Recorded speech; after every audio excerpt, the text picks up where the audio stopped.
Hello, hello, hello. We are so excited to have Anna Hofsford back from Barbados IVF. This is one of my favorite clinics. Hi. How is it going? I'm so happy to see you again. Yeah, it's going good. It's going good. The clinic is going great. I mean, obviously, COVID has had its impact on everybody around the world, but I think most importantly is that the clinic is still going and we're still getting people pregnant, and that's what we get out of bed every morning to do, right? Which is amazing. So I think that one of the things that I want to accomplish on this Instagram Live today, and everybody remember, you can ask any question that you want about what it means to travel for IVF, how the schedule works, how the pricing works, why it's so much more affordable than a lot of US based clinics, and what their success rates are. We're going to get to all of those questions. So nothing is off limits. This is a super safe space. And Anna runs the clinic at Barbados IVF, and they serve about 70% of your cycles are American cycles, right? Yeah. Actually, 90% of our cycles don't come from Barbados at all. And out of that, 70% is the US. That's amazing. And what do you think is the reason? Well, if I could tell you, every day I get an email from a patient that says, thank you for your care and thank you for responding. And, I really feel like the clinic here isn't compassionate. And I was quoted 35,000 US for my IVF. And there's a whole load of reasons, but mostly it's people are really, when you're going through infertility, it's hard. It's hard on you. It's hard on your family. It's hard on your relationship. And so you need somebody who listens to you and who understands your care, and you don't feel like you're on a treadmill. You don't feel like you're on a number. And that makes a big difference. That individualized care is really, really important. It takes the stress out of it. It takes the fear out of it. Then obviously we have low costs, and that makes, especially in these COVID days, right? COVID has not untouched anybody. Yeah, and so people are looking at what the cost is and looking for better options. So obviously we're cheaper. And then obviously, lastly, of course, our success rates. As I said to an American patient in my clinic today, I said, look, we are really good. Our lab is excellent and we're really good. But also, our patients are in such a good place when they're here. And we all know the studies over and over again. Our stress rates go up, pregnancy rates go down. Right. So you have to reverse that. And the second people probably step off the plane, you're hit with kind of salty air, beauty, right? You're feeling like, okay, I just took a break from COVID. So I really understand the impact of your cortisol levels probably just plummeting as soon as you touch down and get there. Right. And you have to remember that pregnancy is a stress on the body, right? The body sees that pregnancy is stress. So in the person who's really stressed, it will keep fighting off that. It'll be like, I can't take that on board. I can't take it on board subconsciously. We all know the stories of the people who adopted and they got pregnant naturally after years of trying. But oftentimes, just stress levels can prevent that action from happening because the body just can't take on anymore. That's exactly right. So one of our community members, Steph Leon, good to see you on our chat again. She's already chatted with you guys a bit, and she loves what she's heard from your clinic, from our lives. And she might have to use a donor, but she wanted to try IVF first. Yes. So if she needed a donor, or if she wanted to try IVF first, would that have to be two different trips there? I presume you mean donor eggs, do you? Yes. So she wants to try IVF with her own eggs first. Steph Leon, I think if I'm remembering your case correctly, you're the one that they couldn't see your left ovary. Tell me if I'm remembering correctly. They couldn't see the left ovary, and there was endo on your right ovary. So she had, if I'm remembering this case, she had 0.08 AMH. And what was bizarre is that the clinic she went to in the US recommended IUI or egg donor. And we were like, why would you recommend IUI and not giving her a chance to stim, and at least try to see the left ovary? Mm-hmm. So, and Steph Leon, if I'm forgetting and that's not the accurate case, please correct me in the comments, because that was one of our cases that we all were sort of scratching our heads going, why would someone do that? IUI would have probably only a 1 to 2% chance of working for someone who has endo on one ovary and a low AMH. So why would you, say one low end extreme to the next? But getting to her question about how many trips does it take? Right. So how do you normally set people up for success? Do they do remote monitoring at a clinic locally, or do they come for a full 2 weeks so that they can complete, stins on, some kind of batch cycle with you all and do egg retrieval and a transfer, or is it 2 trips? So unless you're doing the genetic testing, it's just 1 trip. So people, with the COVID restrictions nowadays, they have to come for 18 days rather than 14 days. So it's a couple of extra days. Nobody seemed to complain about the extra days before Vegas yet.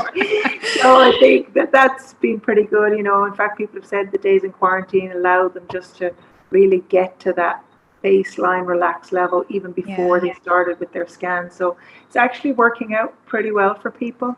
But it does mean a little bit extra time. Now, the male doesn't have to stay for all of those 18 days. Some men only come for 5 to 7 days. So they don't have to come for any. If you want just a girls' trip, you can just take your girlfriend, and your husband or your partner can just ship his sperm. It's true. Sperm ships very easily.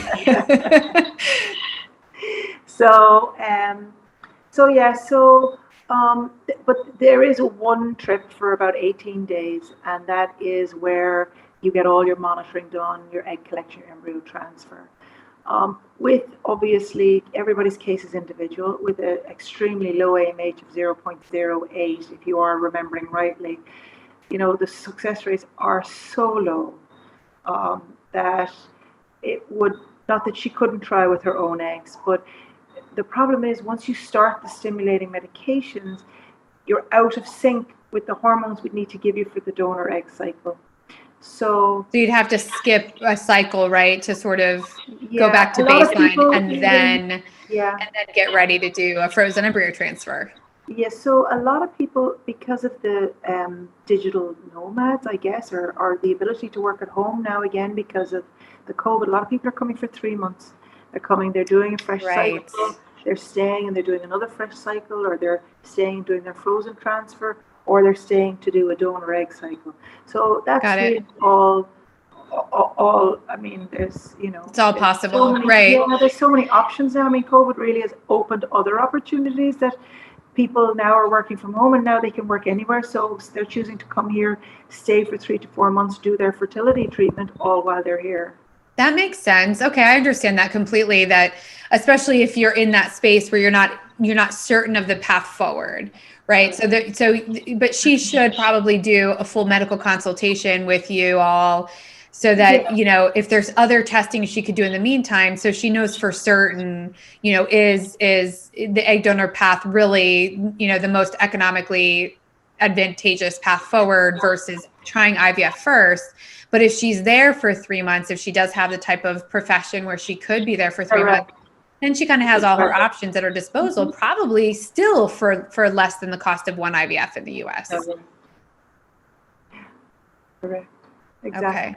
So there are plenty of options, Yeah, we love that. We love having options and choice, right? Yeah. So Steph Up and Glow is just saying she fell in love with the care and compassion that Barbados IVF offered at the very first phone call. So we love hearing that. We do love them too so much. So let's see. And Baj Beauty is, she said she's been there trying to raise the funds to get started.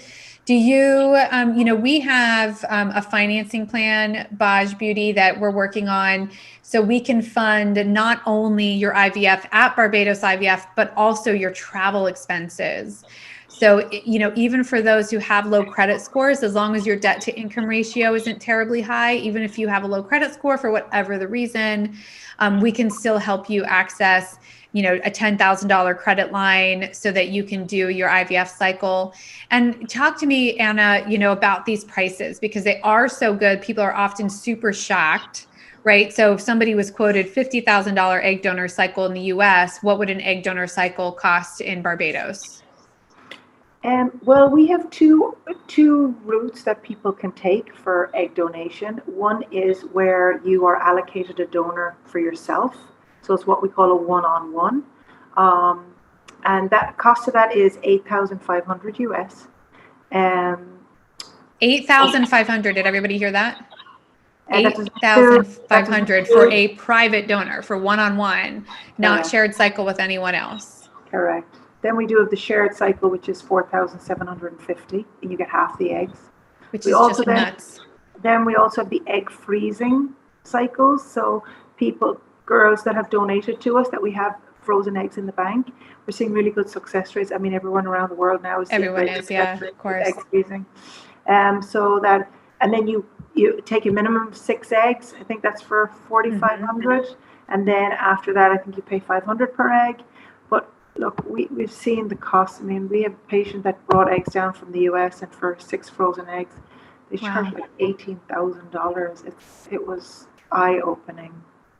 Yes, it's a hard pill to swallow. So, this particular this particular patient, we've been offering text chat support. So that's one of the things that Fertility Answers does is, we like to dive into the conversation over text if that's helpful to them, and have 3 fertility advocates. And so we, for those that are cost conscious, right? That money is an object when it comes to, or an obstacle, I should say, when it comes to completing their family.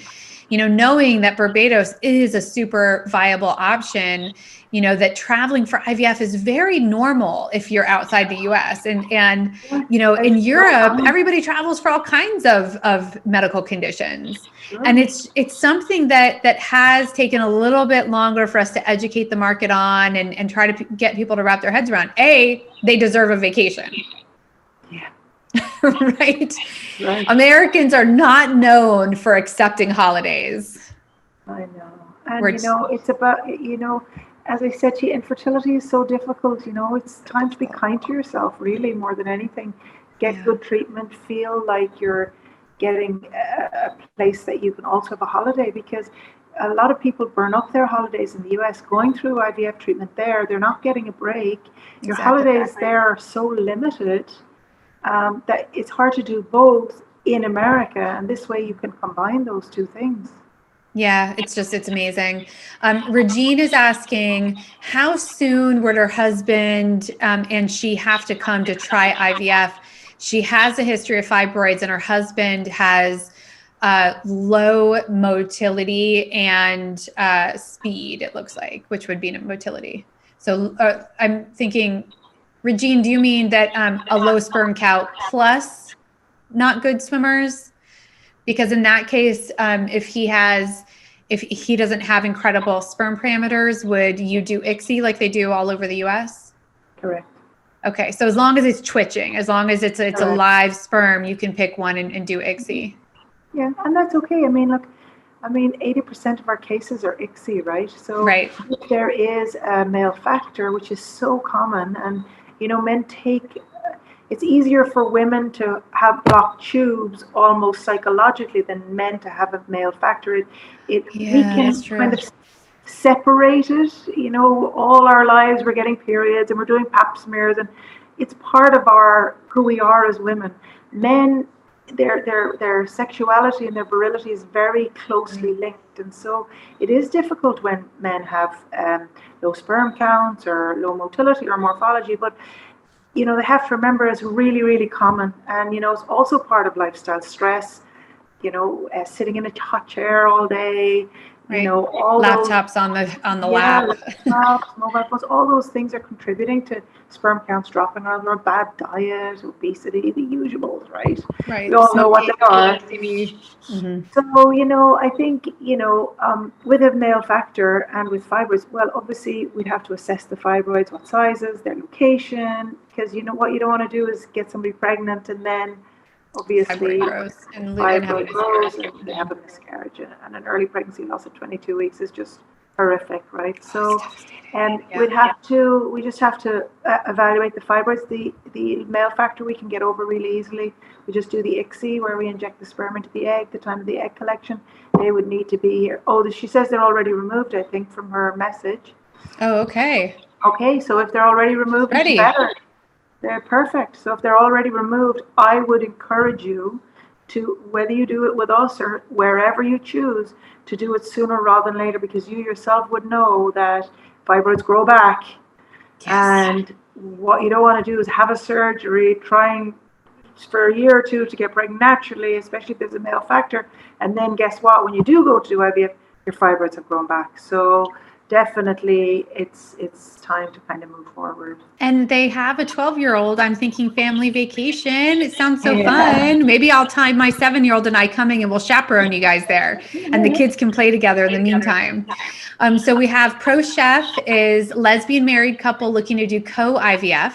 So one retrieval on one side and then the other carrying. We love those joint kind of experiences. We think that's so beautiful. So how long is the process to finish for two women being involved with a donor sperm? Same thing. They just have to be here for 18 to 19 days. And normally, as I said, it's 12 to 14 days, but with the COVID, it's really 18 to 19 days now. So which is certainly not bad because your quarantines are only 5 days still, right?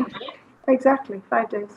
Right. So you 5 days of a true vacation and then you start the process. And like you said, when you're nice and relaxed, let's talk, quickly. I love how many people are coming on to say hi to you. They already know you. That's Hi, incredible. everybody. I love that. And then I want to talk about, there's also, there's also some more questions coming in about fibroids and some other questions. So so let's review pricing again, because I noticed some folks came on late. One of the best benefits to traveling for IVF to a place like Barbados is that your rates are just about 70%, 80% lower than in the United States. So what is that base price just for a straight IVF cycle, no donor sperm, no egg donor? Okay, so an IVF cycle, which is no hidden costs, because we know how they like to do that in the States, is $6,250. That includes your monitoring scans, your egg collection, your embryo transfer. What it doesn't include is if there's a male factor and you need ICSI, that's $1,000 more, so that's $7,250 in total. That again includes your ICSI, includes your embryo transfer, it includes everything. So that's the cost to us. What it doesn't include is medications, and most of our USA patients either get their meds when they arrive here because they have to be here because of the quarantine now, and we're half the cost of the US, or they can get them shipped in from Europe, and they're about a third of the cost in the US. So you'd be looking at about between $1,000 and $2,000 for meds. So there's a saving also on meds. We know that.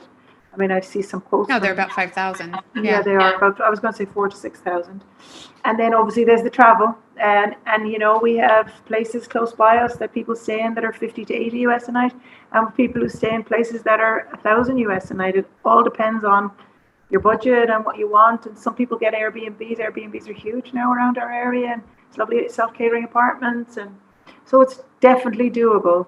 I think by the time you pay for the $6,500 for the IVF and the meds and the accommodation, patient emailed me recently and said it works out to about between 13 and 14,000 US. So you get your holiday, you get your IVF, and it's still including all of that. Less than the cost of one cycle in the US. So yeah, that is.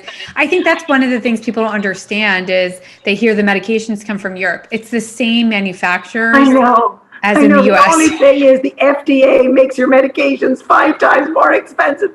It's actually made in Europe, everybody. It's shipped into your country, and then they triple the price of it for you. It's infuriating, that alone, because there are some great clinics in the US who have drastically reduced their prices, and there's a long waiting list to get into them. But then you end up, if you have to travel to go see them, now you have travel costs on top of it, and the medication is just so expensive here that you really, in the end of the day, aren't really saving that much. No. Incredible. So Mrs. Bouch is saying she had fibroid removal 3 years ago, has not gotten pregnant as of yet, only started trying after fibroid removal, but she's been trying for 3 years. So, I mean, she needs to be looked at. Right. Yeah, for sure. Once you have a myomectomy, which is a fibroid removal, oftentimes a lot of scar tissue can happen inside, and there's infertility associated with myomectomies where scar tissue blocks the tube after a fibroid removal, and if you have regular cycles, you're trying for 3 years after a fibroid removal, trying at home for any longer is really just. It's moot. I mean, she shouldn't, right? I mean, after 3 years. Fertility years. I mean, time ticks away so quickly, and no one wants to do IVF. No one wants to accept they have to. But it's better to do IVF at 37 than 39 or 42. So the quicker you do it, the higher the success rate. Exactly.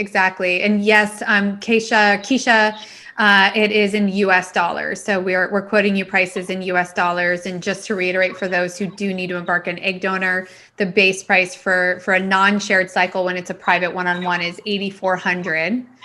And which is just absolutely incredible. Like we said, we had a patient who was just quoted $50,000 in the US, and on average, we see about $40,000 for egg donor cycles here. So what about someone who wants to donate their eggs? What is the process if they wanted to donate to Barbados IVF? Look, I mean, we have local donors who are amazing women who come forward, who all have had children and want to help couples achieve a pregnancy. Obviously, the ethnic population here is mostly African Caribbean, so most of our donor eggs are African Caribbean.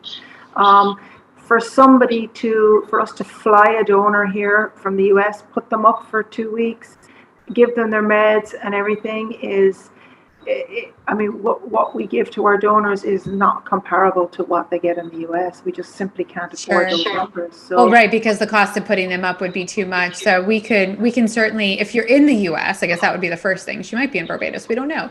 But if you are in the US, in Barbados, call us. We can definitely take your egg. Yeah, exactly. So if you're already, then yes. And Danny, if you are based in the US and you do want to consider being an egg donor, actually just get in touch with us. Either respond back to my team on the text message. If you're a registered user on the Fertility Answers app platform, you can respond to the Emma thread.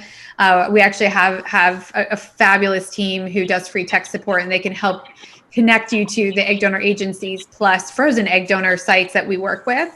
And Jillian's asking what age would be good. So, I think that what's that magic? Oh, Danny's in Barbados.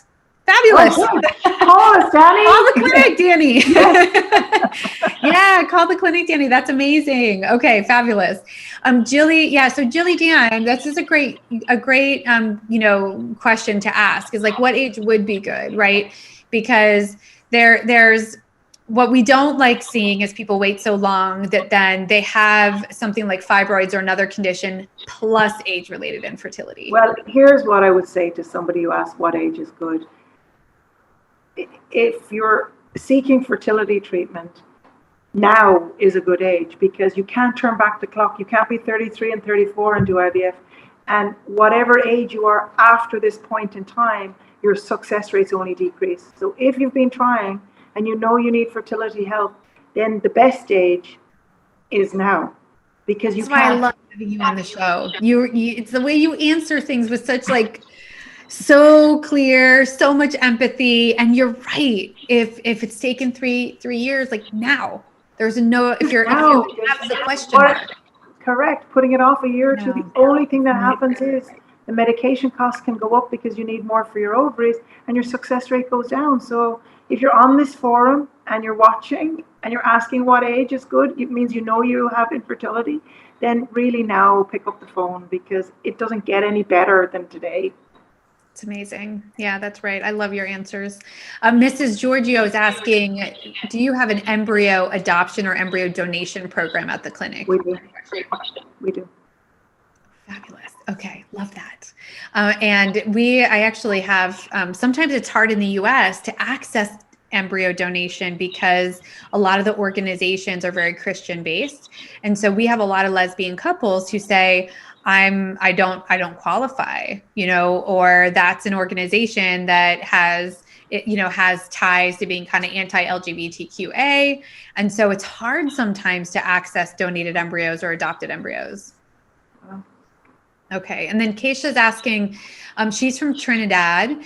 She's saying she could come for IVF. Can she donate eggs too? So I'm not clear if she feels like she needs IVF and wants to maybe, do a good egg retrieval and share some with someone else, or if maybe she just wants to be an egg donor. So can you clarify for us, Keisha, if you know you need IVF, or maybe you're dealing with only male factor, but you have, a good fertile supply of eggs?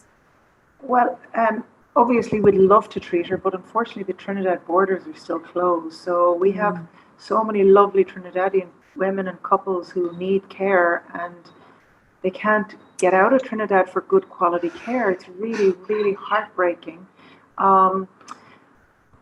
But just, Keisha, I see you say you need IVF. So you need IVF, then definitely, I don't, again, know what age you are, but we used to do egg sharing where you would donate half your eggs and then you would get 50% off the cost of your cycle, right? And it was a really good program. But when we looked at the statistics, because obviously everything in our world is statistic based and it's really for the good of the patient. When we looked at our statistics, the women who were getting pregnant were the recipients more than the women who were donating, right? So we really stopped that program just for the good of the women who wanted to share their eggs, because in the long run, they only had to come back for a second cycle and it cost them the same anyway.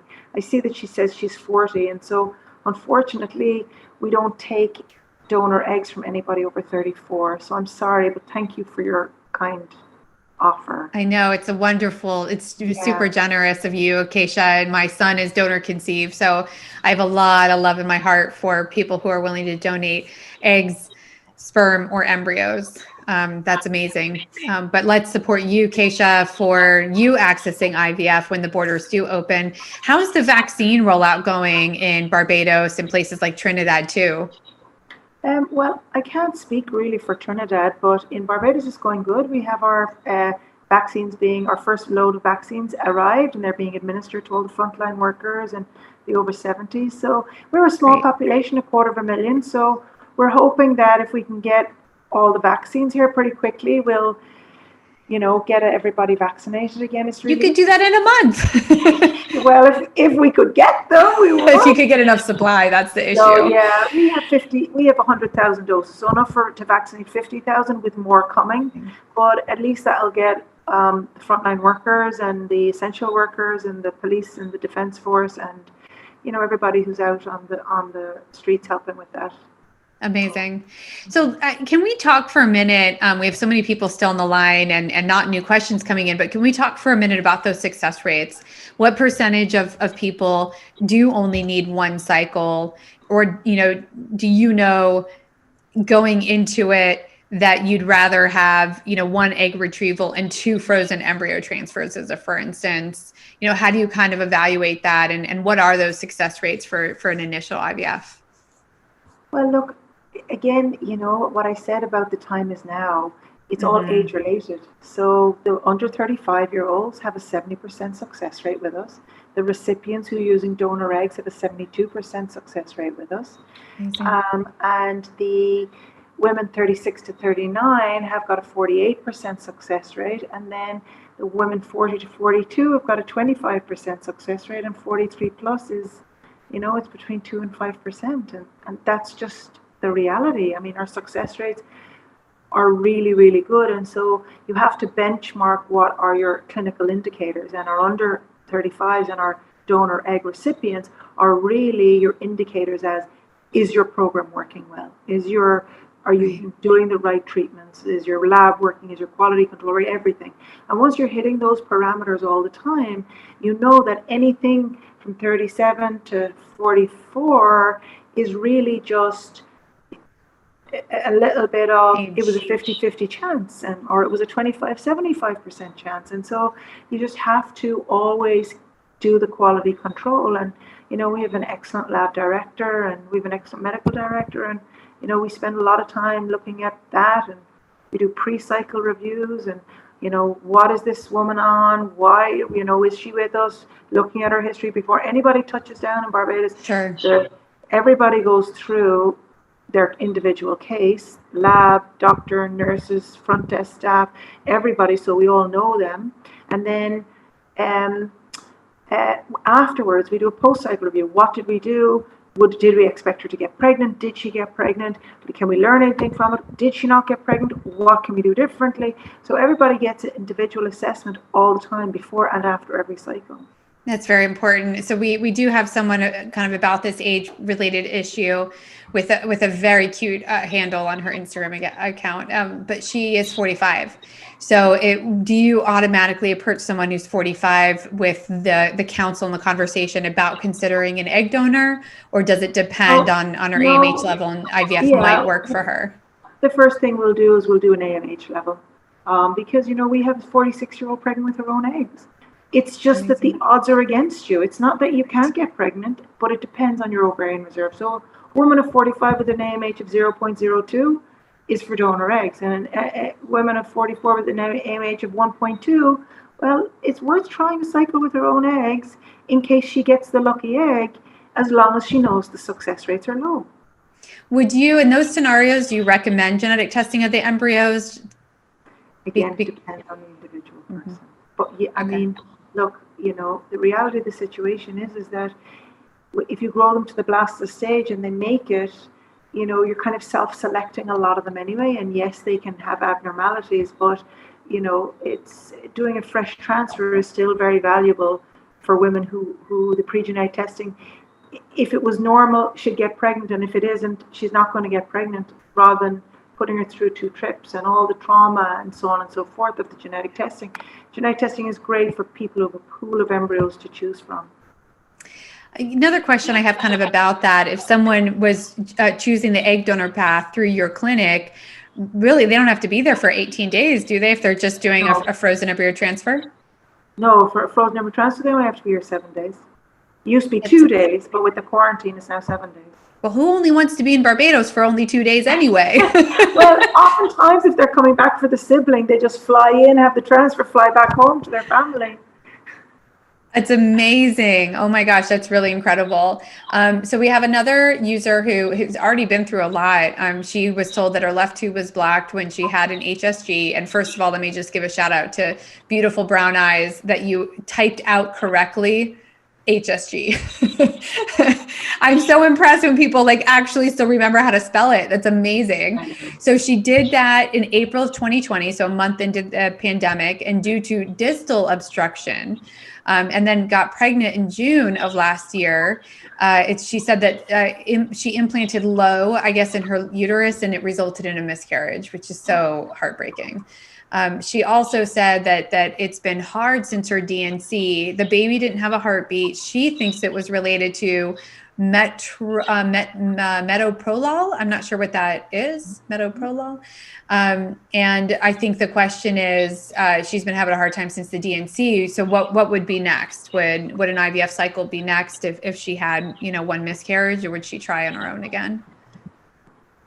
Look, if she's got an underlying tubal factor, she might just have got lucky that one egg managed to escape or get up through the blockage, right? So if there's an underlying tubal factor, the question is, should she try another HSG? Maybe there was a blockage that got pushed out of the way or opened slightly, and then she got pregnant right after, the month and a half after. So maybe she could do another HSG, but if she's still trying after the miscarriage and she's not succeeding, well, maybe the tubal situation has gotten worse. When there's an underlying tubal factor, you can get lucky, right? Like everything in medicine, it's a bell-shaped curve. It doesn't mean everybody can't get pregnant when they block tubes, because there's a percentage of those tests that are inaccurate because the tubes go into spasm, right? But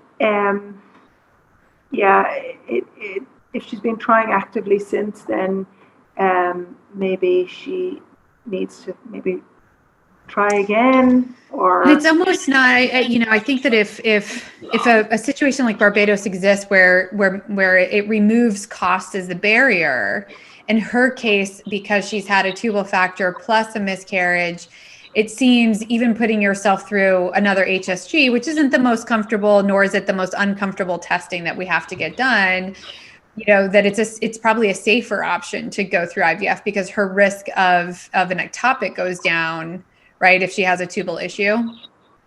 Correct.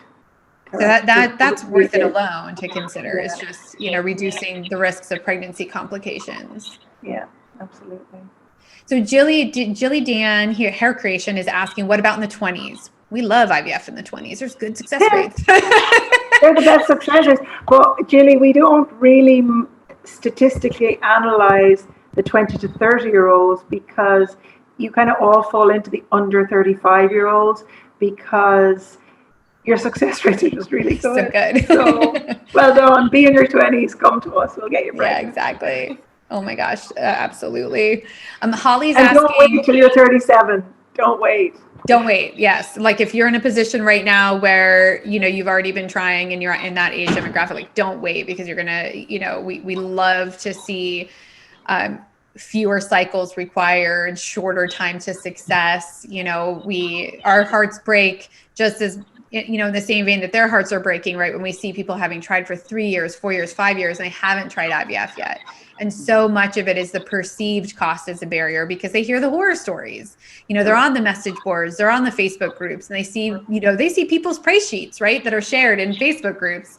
So we're just so excited to be able to partner with Barbados IVF to bring you an affordable option, knowing that sometimes, even though it's such an affordable option, sometimes people can't get over the hurdle of traveling somewhere for healthcare treatment.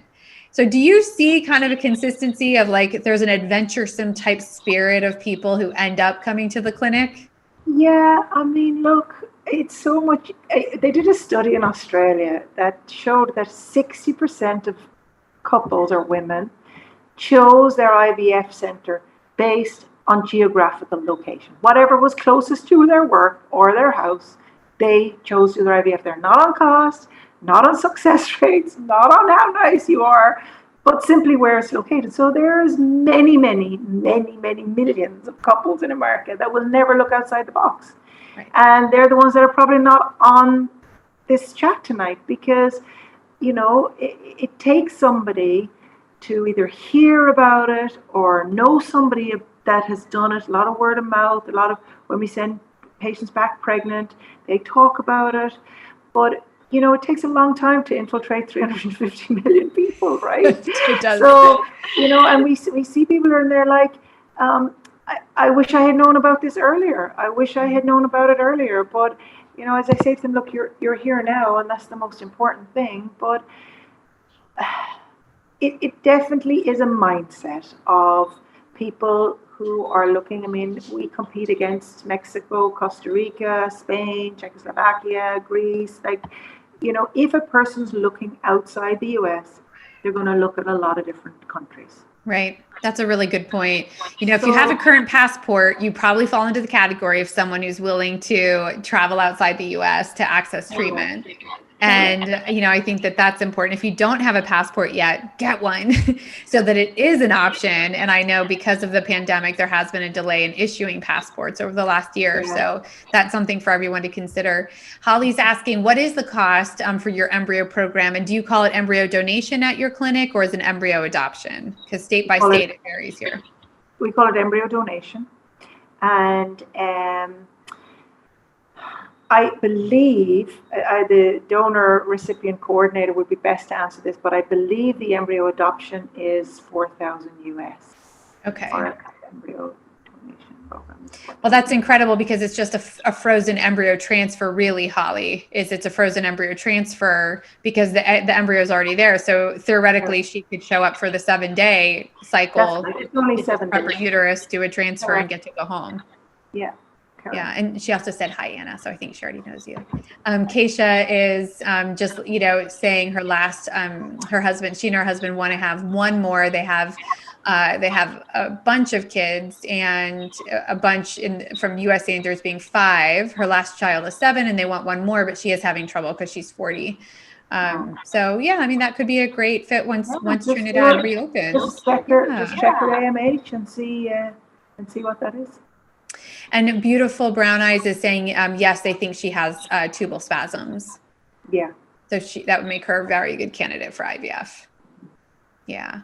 Carol Ram, was at BFC a few years ago, was unable to complete the cycle. The husband got Zika. Oh, what a bummer, Carol. I'm so sorry to hear that. We had to remind everybody on Monday's show with Dr. Chen that Zika still exists because people don't really know. We're not just protecting ourselves trying to get pregnant from COVID, but Zika is still around.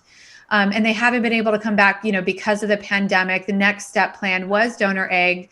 The whole border issue stinks. Carol, where are you? Are you located in the U.S.? Because the border is open between the U.S. and Barbados. It's only a 5-day quarantine.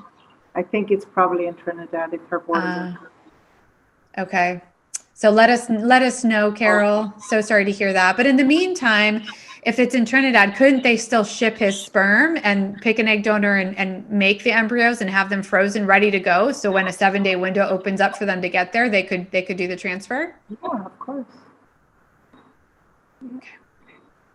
All right. Jilly is asking, so if your hormones are low, what do you do? Look, I mean, what hormones? So is it Right. FSH, LH, estradiol, progesterone, TSH, prolactin? So we'd need more information on that question. Okay, and then let's see, H. Saskowski, hopefully I said that right. Diminished ovarian reserve. How do you typically treat people that are DOR? Look, there's a spectrum of DOR, right?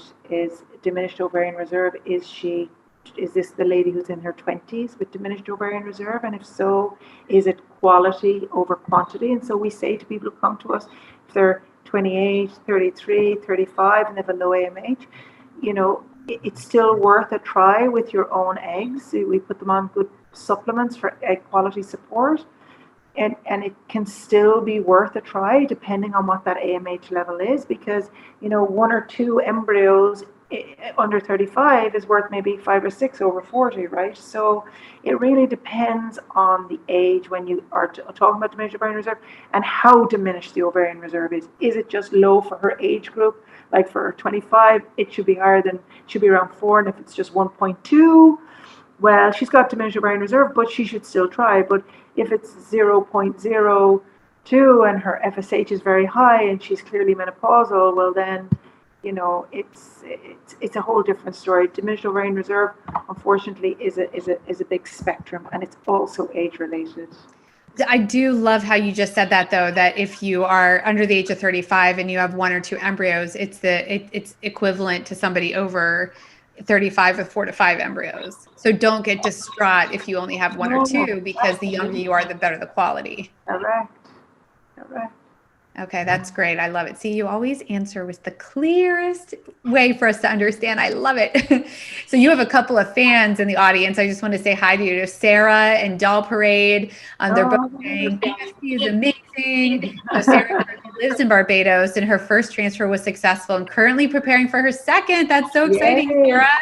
And Doll Parade said, yes, BFC is incredible. Her girl Poppy is all thanks to you. I love the name Poppy. So do I. I love that name. I don't have any girl embryos, so I don't get to have a Poppy unless I get my son another cat.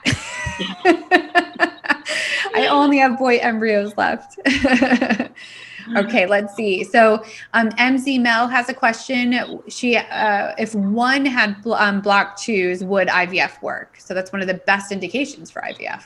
Yeah, that's why IVF was actually invented. So it was women with blocked tubes kept going to their doctors, and their doctors didn't know what to do. And the race for the first IVF baby started in the US and the UK and in Australia. And that's why IVF was first started, was for women with blocked tubes.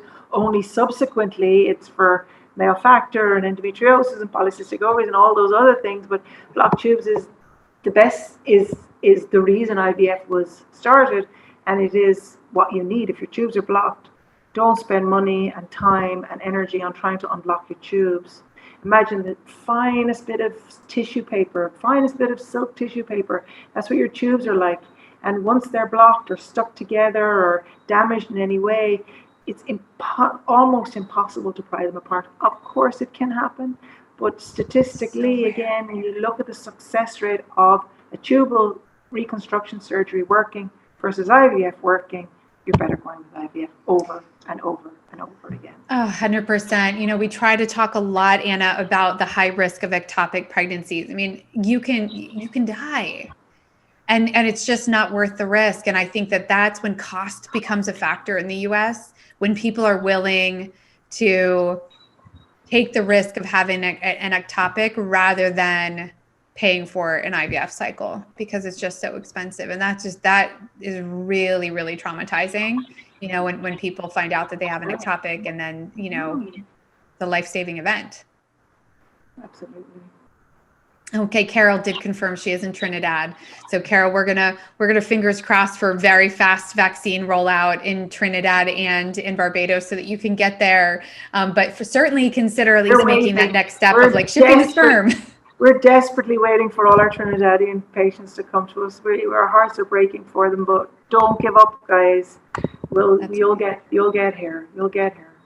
Oh, I love that. Doll Parade saying that she's DOR and got her baby with only 2 embryos. It only takes 1. So that's a great success story, Doll Parade. Thanks for sharing with us. That's amazing.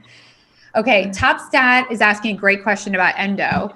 She's diagnosed with stage 4 endometriosis. Is the process more complicated for people who are stage 4 endo with IVF? She also has a blocked tube. So like she's clearly, you know, should be lined to IVF.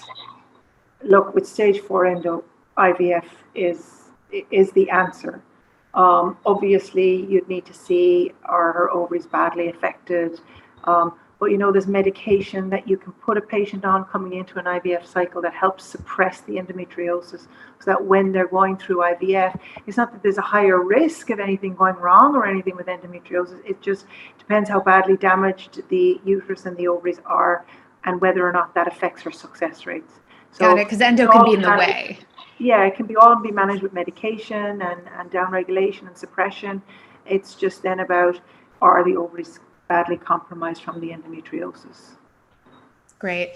Jilly's asking a question. I've never heard of this before. Do Eve Care Himalaya work? I don't know what that is. Have you heard of that before? No. Okay. So the answer is probably no, because we don't know what it is. CRMC word, success rates with recurrent pregnancy loss. She says all her testing's been normal. Her AMH is normal for a 29-year-old.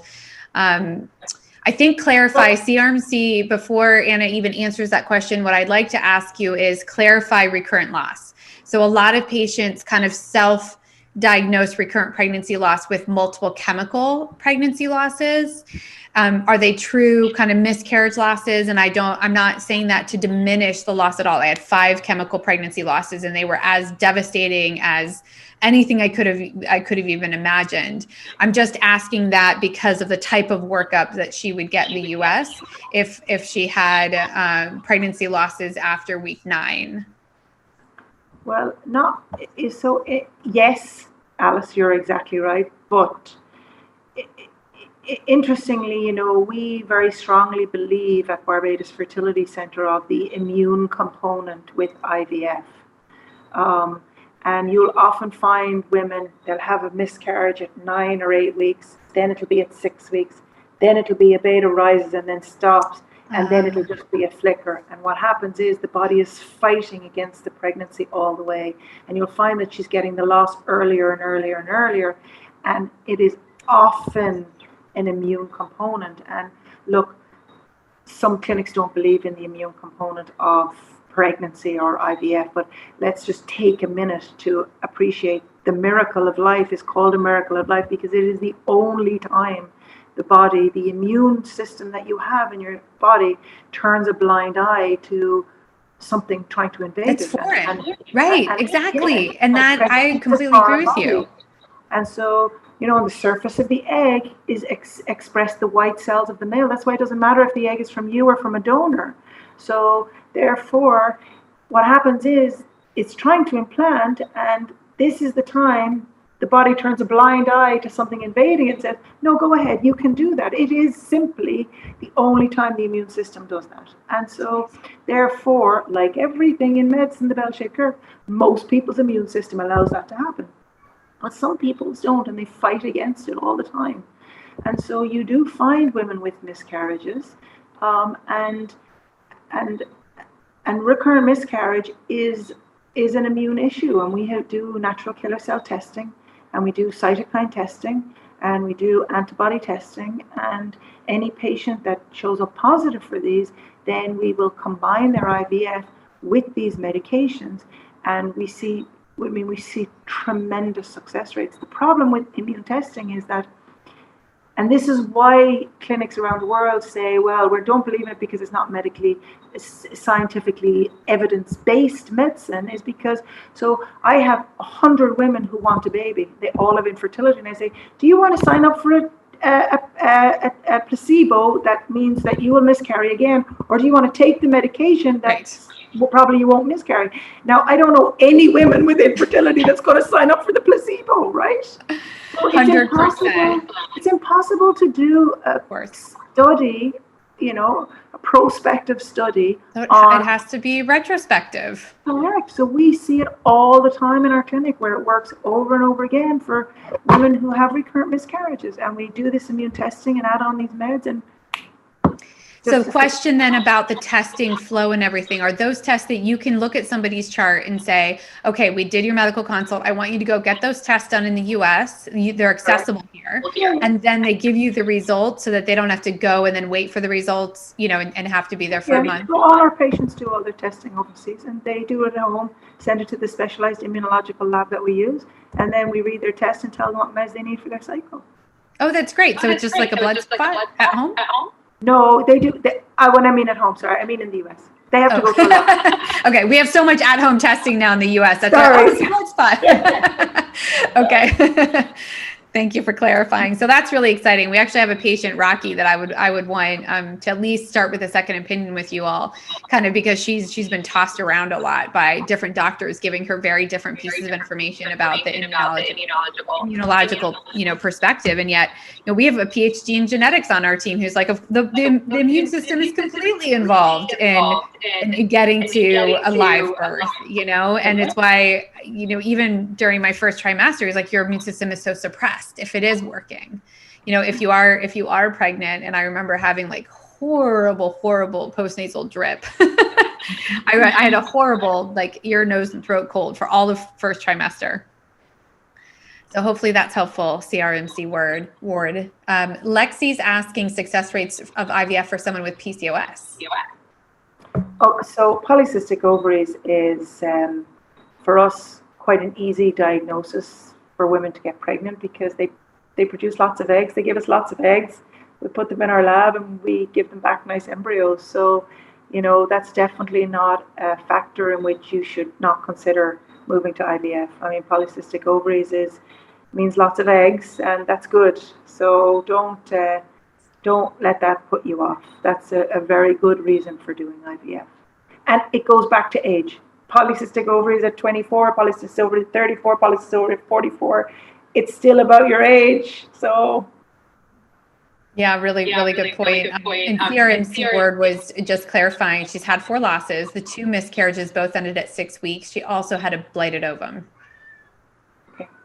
So, and then someone's asking, do you see a lot of Canadians? We do. Well, we did before the government shut down flights to the Caribbean. But yeah, we do. I mean, the thing about Canada is,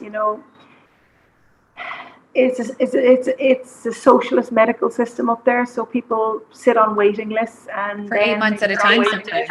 Yeah. And when they sit on waiting lists, they are delighted because they're on a waiting list for IVF. But in the meantime, their fertility time is ticking away. So it's a bit like the US. We see a certain type of Canadian coming to us. A lot of people will just have that focus of sitting on the waiting list and watching their fertility time pass by. And some people lift up their head and say, no, this is not okay. I'm 38 and I can't wait on a waiting list. And they will come to us. So it's really dependent on the type of person. But yeah, we get a lot of Canadians. And they're in non-pandemic times. I think that there's a direct flight from Toronto, isn't there? Yeah. So if you're in Edmonton or Toronto or somewhere around there, it's easy. We get people from Vancouver. They just fly directly into Toronto and straight down. Exactly. That's easy. All right. So we have a user who doesn't have endo, but she has the adenymosis inside the uterus. She's 28. At 28, I'll just actually say, I'm really happy to see she's only 28 because a lot of people don't get diagnosed with that for a very long time. So she's had 1 fresh transfer and a frozen transfer that's failed. What would the tests or procedures be for next? Well, we would recommend she does the immune screening because there's an autoimmune component to endometriosis or adenomyosis that a lot of people overlook. So if she's 28 with good quality embryos and she hasn't gotten pregnant, we would medically treat her for her adenymosis to try and suppress it, and then we'd add on immune testing and immune medications for that woman. That makes great sense. Yeah, that makes perfect sense. Okay, and Queen is asking, is it hard to get pregnant if you've had 2 abortions in the past? We actually get this question a lot on the Fertility Answers app. What is the question, sorry? Is it hard to get pregnant after 2 abortions? Well, no, unless there was damage done to the uterus. So not in theory. Right. Yeah, not in theory. So if you are having trouble, then there's something going on. It's time to get a workup. But if after an abortion you have very light periods or very scanty periods, and they weren't like that before the abortion, obviously there's a risk when you have an abortion, there's a risk of damage to the uterine lining, which can render you, unfortunately, infertile. So. Anna, we have some more great questions coming in. Can you hang on for an extra 10 minutes? Or do you have to run? I'm sorry. So we're doing this next month, aren't we? We are. We're doing it again next month. And I would say just a few other questions. These are great questions to ask on our app. And we can make sure that we get them to Anna so that you have her answer from the perspective of Barbados IVF. And because there are a couple related to people with low AMH and endo. And those are, Anna has great questions around that. So I want to thank you so much, Anna. I love our chats. Yeah, you have a real gift for answering with such clarity.